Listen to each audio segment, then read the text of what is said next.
Never Let Me Go by Kazuo Ishiguro. England, late 1990s. Part 1. Chapter 1. My name is Kathy H. I'm 31 years old, and I've been a carer now for over 11 years. That sounds long enough, I know, but actually they want me to go on for another 8 months until the end of this year. That'll make it almost exactly 12 years. Now, I know my being a carer so long isn't necessarily because they think I'm fantastic at what I do. There are some really good carers who've been told to stop after just 2 or 3 years. And I can think of one carer at least who went on for all of 14 years, despite being a complete waste of space. So I'm not trying to boast. But then I do know for a fact they've been pleased with my work.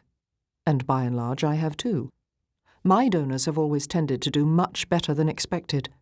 Their recovery times have been impressive, and hardly any of them have been classified as agitated, even before 4th donation. Okay, maybe I am boasting now, but it means a lot to me, being able to do my work well, especially that bit about my donors staying calm. I've developed a kind of instinct around donors. I know when to hang around and comfort them, when to leave them to themselves, when to listen to everything they have to say, and when just to shrug and tell them to snap out of it.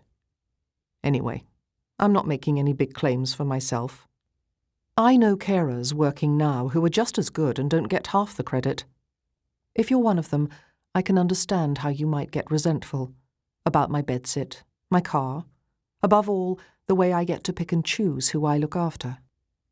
And I'm a Hailsham student, which is enough by itself sometimes to get people's backs up. Kathy H., they say. She gets to pick and choose, and she always chooses her own kind. People from Hailsham or one of the other privileged estates. No wonder she has a great record. I've heard it said enough, so I'm sure you've heard it plenty more, and maybe there's something in it. But I'm not the first to be allowed to pick and choose, and I doubt if I'll be the last.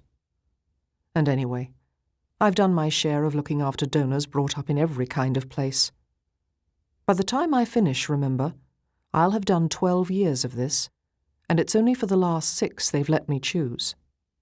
And why shouldn't they? Carers aren't machines. You try and do your best for every donor, but in the end it wears you down. You don't have unlimited patience and energy. So when you get a chance to choose, of course you choose your own kind. That's natural. There's no way I could have gone on for as long as I have if I'd stopped feeling for my donors every step of the way. And anyway, if I'd never started choosing, how would I ever have got close again to Ruth and Tommy after all those years? But these days, of course, there are fewer and fewer donors left who I remember, and so in practice I haven't been choosing that much. As I say, the work gets a lot harder when you don't have that deeper link with the donor, and though I'll miss being a carer, it feels just about right to be finishing at last come the end of the year. Ruth, incidentally, was only the 3rd or 4th donor I got to choose. She already had a carer assigned to her at the time, and I remember it taking a bit of nerve on my part. But in the end I managed it, and the instant I saw her again at that recovery centre in Dover, all our differences, while they didn't exactly vanish, seemed not nearly as important as all the other things. Like the fact that we'd grown up together at Hailsham, the fact that we knew and remembered things no one else did. It's ever since then, I suppose,